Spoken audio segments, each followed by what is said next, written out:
Vous avez certainement déjà utilisé du plastique. Combien de produits en plastique avez-vous à la maison?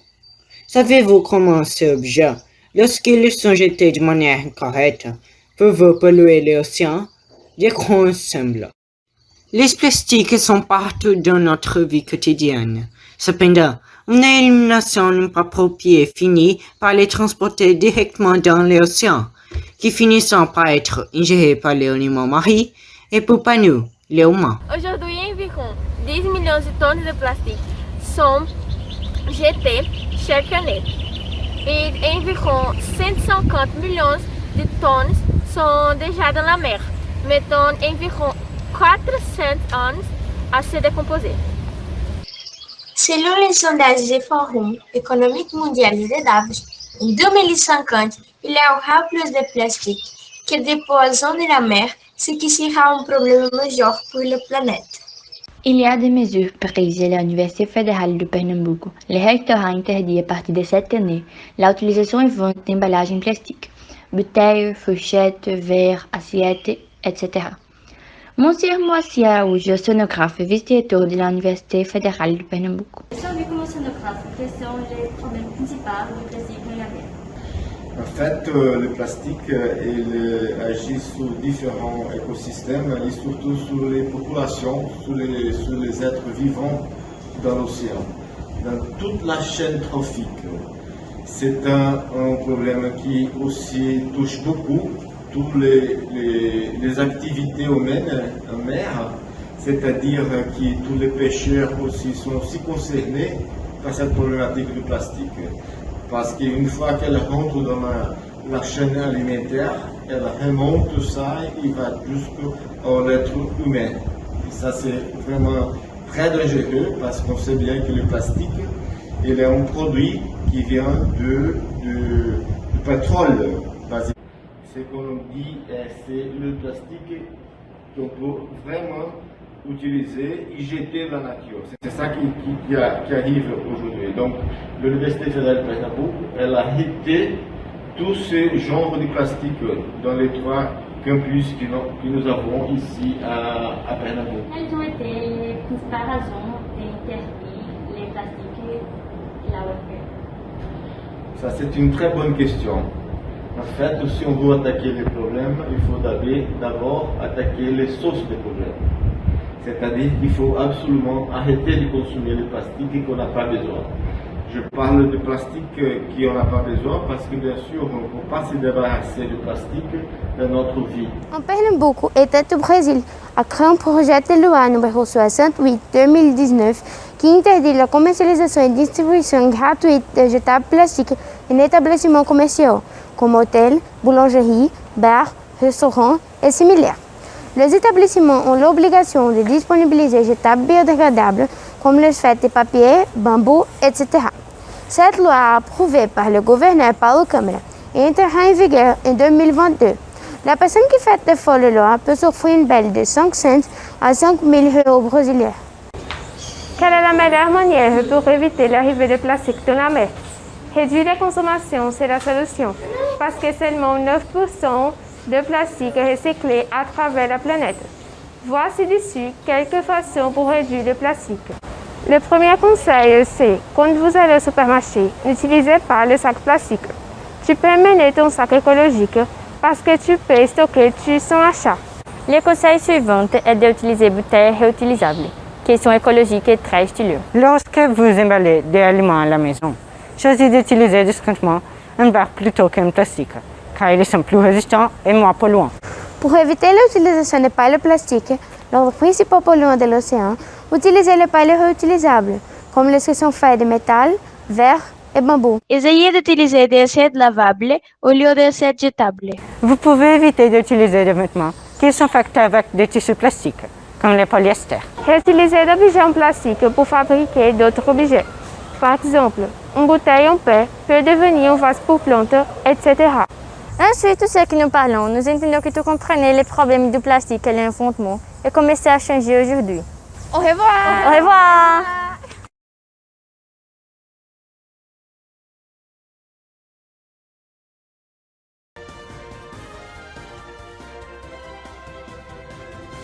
Bonjour à tous et à toutes. Nous sommes le 21 septembre 2021. Bienvenue à notre journal écologique international. Nous avons préparé un reportage sur la pollution des océans et sur les microplastiques. Nos journalistes ont interviewé différentes personnes pour découvrir leurs connaissances à propos du thème. Bonjour monsieur, je suis un journaliste et fais un reportage sur les pollutions dans les océans. Pouvez-vous répondre à quelques questions? Oui. Depuis quand pêchez-vous? Ah, ça fait déjà longtemps, plus de 40 ans. Depuis que j'étais un enfant, je pêchais avec mon père. Avez-vous déjà entendu parler sur l'existence de microplastiques dans les océans? Oui, j'ai déjà entendu parler, mais je ne sais pas comment ça consiste. Savez-vous que les poissons ingèrent un microplastique, ce qui peut nous contaminer? Non, c'est vrai? Oui monsieur, c'est vrai. Bonjour monsieur, je suis journaliste et je fais un reportage sur la pollution des océans. Pouvez-vous répondre à quelques questions? Oui, c'est un problème. Depuis quand faites-vous de surf? Depuis l'âge de 8 ans. Pendant que vous surfez, trouvez-vous des plastiques? Oui, j'en trouve beaucoup, malheureusement. Quand vous avez commencé à surfer, il y avait autant de plastique? Non, il y avait moins, il y a beaucoup. Pratiquez-vous des petites habitudes qui peuvent éviter l'arrivée des plastiques dans les océans? Oui, quand je vais à la plage, je ne laisse pas les plastiques sur le sable. Et quand je vais au supermarché, j'utilise les sacs en tissu. Merci beaucoup. Bonjour madame, je suis journaliste, je fais un reportage sur la pollution dans les océans. Pouvez-vous répondre à quelques questions? Oui. Connaissez-vous les problèmes que le plastique peut provoquer pour les océans? Non. Avez-vous déjà entendu parler du microplastique? Non. Merci madame. Bonjour madame, je suis un journaliste et je fais un reportage sur la pollution de nos océans. Pouvez-vous répondre à quelques questions? Oui. Connaissez-vous les problèmes que le plastique peut causer pour les océans?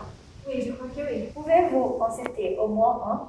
Le plastique porte préjudice à la biodiversité et peut provoquer la mort des poissons. Je vois que vous connaissez bien le sujet. Merci madame. Maintenant, nous allons vous montrer une interview faite avec deux spécialistes du sujet.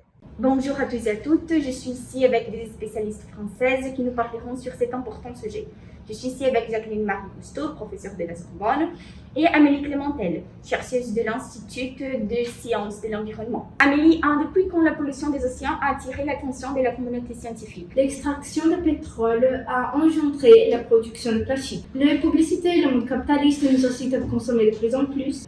D'un côté, on a une production à l'échelle qui doit être vendue, et de l'autre côté, on a des consommateurs qui achètent sans réfléchir. Comme il y a beaucoup de produits en plastique, on en achète de plus en plus. Malheureusement, il y a très peu de temps qu'on se consacre à ce sujet. Jacqueline Marie, quelles sont les principales conséquences de la consommation de plastique pour notre planète? Donc, la conséquence la plus grave, c'est le plastique dans les océans. En fait, les différents il y a plus de 300 millions de tonnes de plastique dans les océans, qui forment une des plastiques qui est 6 fois plus grande que la France. Est-ce qu'il y a des solutions pour ces problèmes? Donc, il y a déjà des gens scientifiques qui sont en train de chercher une solution. On a même inventé un engin capable de faire le recyclage de plastique dans le fond des océans. Les problèmes sont les microplastiques, qui sont très petits et restent dans le fond des océans. Et Amélie, en quoi consistent les microplastiques? Les microplastiques, c'est une petite particule de plastique qui a une mesure inférieure à 5 mm. C'est du plastique qui se décompose et qui apporte beaucoup de conséquences pour la nature. Ce type de plastique retient beaucoup de toxines. Alors, puisque un poisson ingère ce type de plastique, sa santé est gênée. On ne sait pas encore à quel niveau le microplastique peut gêner notre santé. Et alors, Jacqueline Marie, comment nous pouvons arrêter l'arrivée du plastique dans les océans? Tout d'abord, il faut suivre la proposition des 5 refuser, réfléchir, réutiliser, recycler et réduire. Il est possible d'utiliser d'autres matériels, par exemple, quand on va au supermarché. Au lieu d'utiliser un sac en plastique, on peut utiliser un sac en tissu. Et aussi, on peut réutiliser des peu en plastique. Il est essentiel de repenser dans nos habitudes de consommation.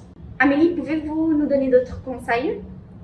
Alors, à mon avis, on pourra analyser la politique environnementale d'un homme politique avant de choisir un candidat. Il est important aussi de participer de manifestations par rapport à le nettoyage de plages. Il faut ajouter que nous devons transmettre des informations importantes et correctes sur ce sujet, car il y a beaucoup de personnes qui ne croient pas que ce problème soit réel. Merci beaucoup.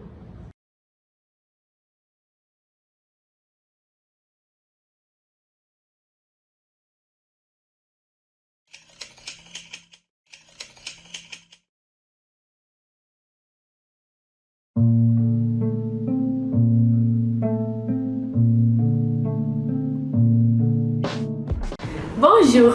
Iniciamos mais uma edição do programa Nature e Oceano. Hoje teremos como convidada especial a nossa cientista Ingrid, que estuda a presença ameaçadora dos plásticos no nosso oceano. Bonjour, je m'appelle Ingrid. O plástico é uma terrível ameaça aos oceanos. Ele é um elemento que utilizamos com muita frequência em nosso dia a dia, em diversas embalagens. Mesmo facilitando o comércio, por ser um material leve, barato e resistente, ele leva muito tempo para se desfazer completamente quando descartado no meio ambiente. Acontece o mesmo nos oceanos. O lixo descartado nos mares se desmancha em partes menores, o que chamamos de microplásticos. Mas não se desfaz completamente e fica na natureza por décadas ou séculos, se acumulando. E por que o microplástico é uma ameaça para os oceanos especificamente? Itens de plásticos que viram microplásticos são confundidos pelos animais marinhos como comida, e eles acabam comendo esses pedaços de plásticos e não são digeridos em seu organismo.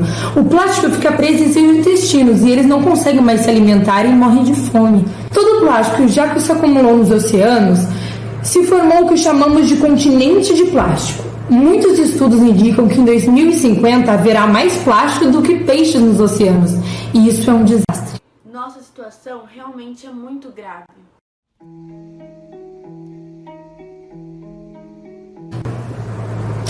Para todo problema há uma solução. Nós devemos reduzir imediatamente o nosso consumo de plástico. Itens descartáveis como os canudos, sacolas e talheres, que são usados por pouquíssimo tempo, mas que ficam décadas e séculos na natureza. Não devem mais ser usados. Já está mais do que na hora de separar e reciclar os lixos das cidades, e as indústrias precisam mudar e evitar a superembalagem de produtos. Muitas vezes, ao adquirir um bombom no supermercado, precisamos levar 4 embalagens de plásticos. Esse exagero não é possível. Obrigada pela sua participação, doutora Ingrid. Nossa situação realmente é muito grave.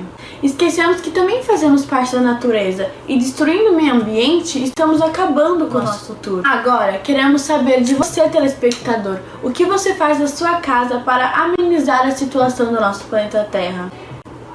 Responda essa enquete no nosso site e em próxima edição conheceremos um pouco das ações que as pessoas estão tendo para amenizar a situação do nosso planeta. Tenham um bom dia!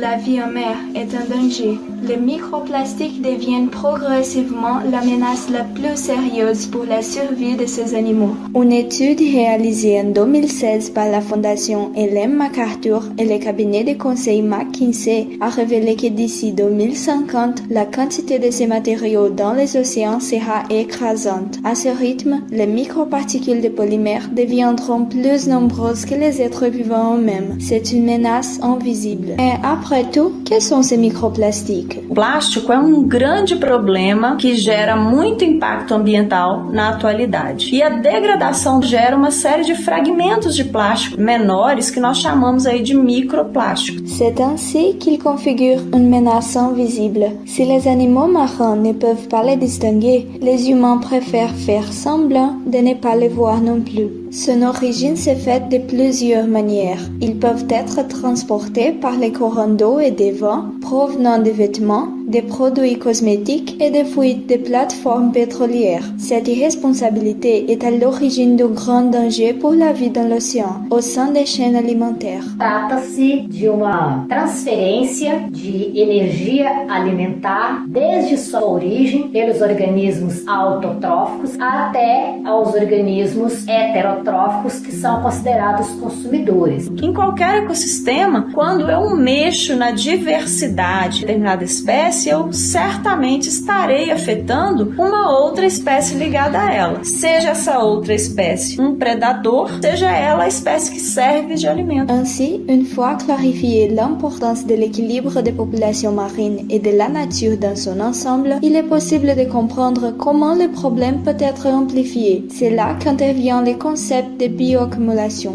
A bioacumulação é um processo no qual substâncias tóxicas liberadas no ambiente são assimiladas por organismos vivos. Exemplos dessas substâncias são os metais pesados, os organoclorados e os organofosforados, muito utilizados ainda na agricultura para o controle de espécies praga, assim como o cloreto de vinila, também utilizado na fabricação de plástico. L'hippocampe, par exemple, souffre beaucoup de ces processus car c'est un consommateur primaire et secondaire. En conséquence, son taux de mortalité n'a jamais été aussi élevé qu'aujourd'hui. Ao pensar o cavalo marinho contaminado por uma grande quantidade de microplástico no seu organismo, já que o cavalo marinho se alimenta, por exemplo, de plâncton, pequenos crustáceos, moluscos, e esta fonte alimentar pode também estar contaminada, este cavalo marinho pode apresentar uma bioacumulação nos seus tecidos. Isso pode ser prejudicial à saúde dele. Mais pourquoi la mort de ces animaux est-elle si inquiétante et quel est son rapport avec les microplastiques? O cavalo marinho é uma espécie muito interessante porque funcionam aí como bioindicadores, porque são espécies muito sensíveis a variações ambientais, sejam elas com relação à presença de substâncias, sejam elas de mudança de temperatura, mudança do clima. Se a gente trabalhar no sentido de observar a quantidade de cavalos marinhos encontrados num determinado tempo, num determinado lugar, num ambiente marinho, e com o passar do tempo observa-se que está diminuindo o número de indivíduos desta população, isto pode sugerir que aquele ambiente está altamente poluído. Então, é como se ele tivesse sinalizado que este ambiente pede um socorro. L'hippocampe n'est qu'un cas parmi des millions de cas existants.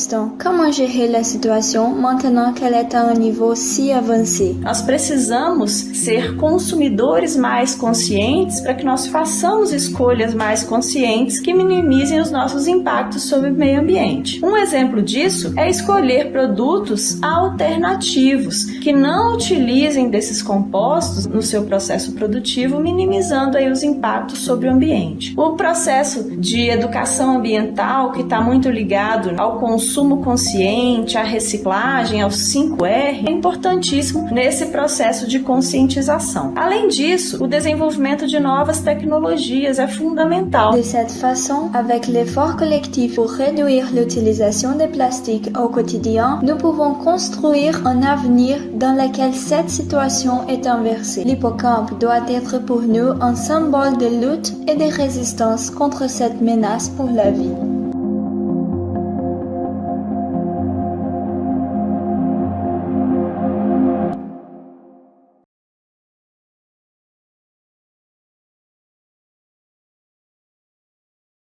Bonjour mes élèves. Bonjour. Et si je vous disais que dans l'océan, il pose le problème le plus petit du monde? Les microplastiques représentent 94% des plastiques retrouvés en mer. Vous savez ce que c'est? Non. Un microplastique est une particule de plastique dont la taille est inférieure à 5 mm. Il s'agit d'un déchet qui peut se retrouver dans les océans, les littoraux, qui peut être ingéré par des poissons, des mammifères marins, mais aussi des oiseaux de mer.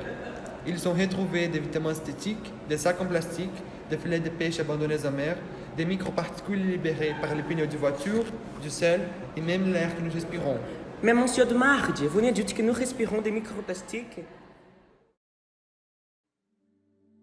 De l'océan Atlantique, au fleuve, de la plage de Charitas, aux grandes métropoles, les microplastiques sont partout et généralement sans être vus.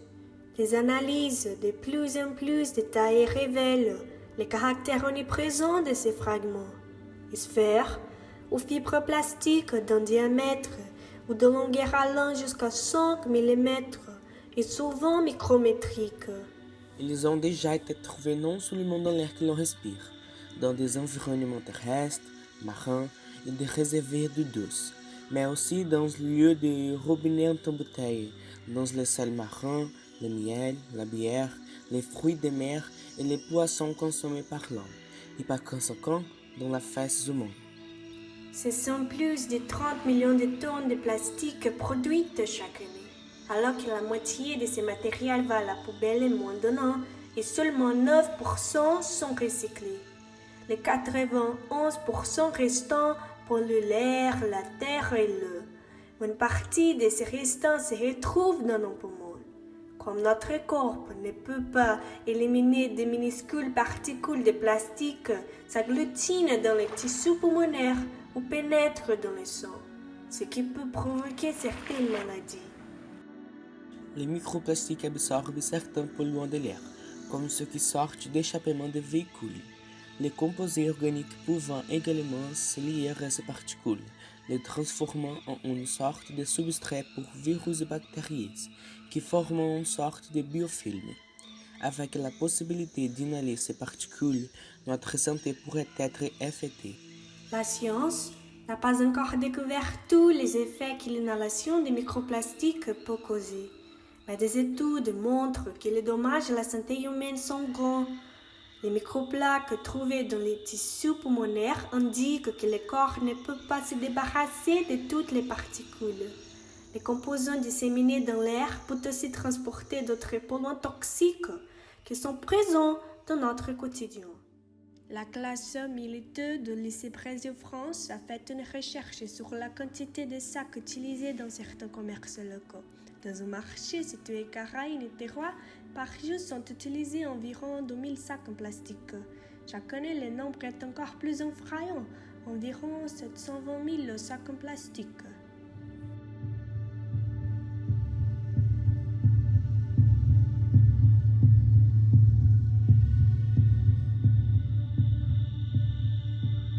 Oui, nous aspirons des microplastiques.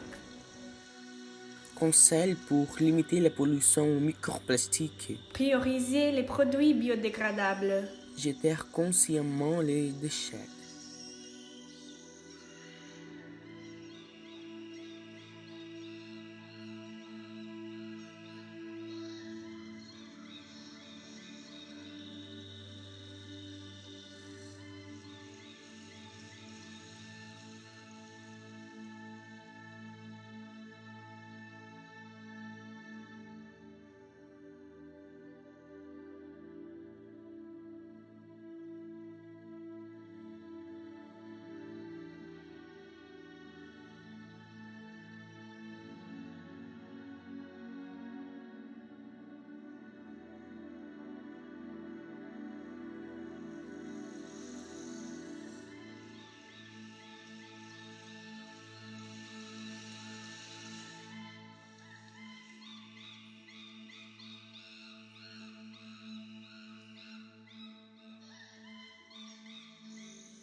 Lorsqu'elle arrive dans les océans, la bouteille met plus de 4 ans à se décomposer. Au cours de ce processus, il se transforme en microplastique que de nombreux animaux marins confondent avec des petits morceaux de nourriture. Ces matériaux peuvent être hautement toxiques pour plusieurs espèces, étant responsables de la mort de plusieurs animaux et de la réduction conséquente de la biodiversité dans les océans.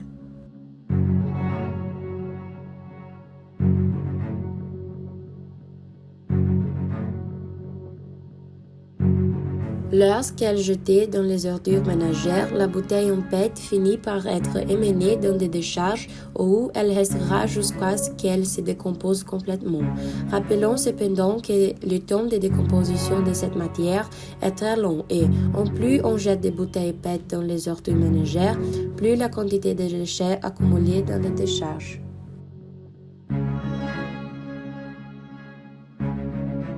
Certaines personnes font pire que de ne pas envoyer les bouteilles en paix au recyclage et de simplement jeter les ordures directement dans la rue.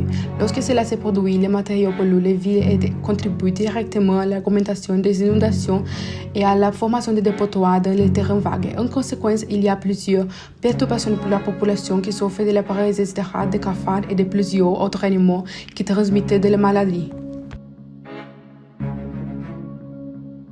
Ce ne sont pas seulement les poissons et les animaux qui vivent dans l'eau qui sont affectés par la présence des bouteilles en PET dans les océans. De nombreux oiseaux et mammifères marins peuvent également en mourir, soit en vissant leur bec ou d'autres parties de leur corps dans la bouteille ou en consommant ces particules.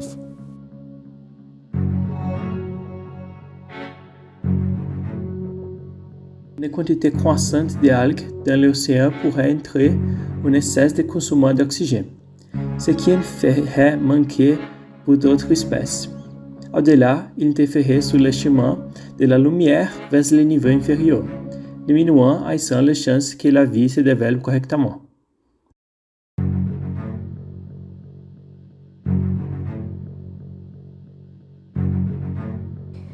Comme vous pouvez le voir, une bouteille de PET met de nombreuses années à se décomposer. Jusqu'à ce que cela produise, il peut causer beaucoup de dommages aux animaux et les humains. Par conséquent, il est essentiel de trouver des moyens de réutiliser et recycler les bouteilles en PET, ou de toujours prendre soin de les jeter dans les poubelles recyclables, afin de s'assurer qu'elles sont correctement envoyées sans nuire à l'environnement.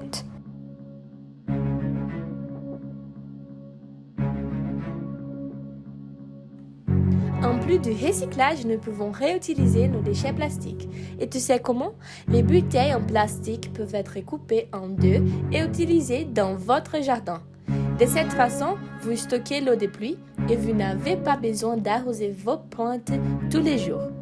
Une autre façon sympa d'aider l'environnement et vous tout aussi est de transformer les fonds de bouteilles en porte à crayon. Ainsi, votre domaine d'étude est bien organisé. De plus, les contenants de crème glacée peuvent être un excellent stockage pour les haricots. La réutilisation est facile. Réutilise, prolonge la durée de vie du plastique que vous consommez. Si on continue à se débarrasser des ordures comme ça, on finira comme ça.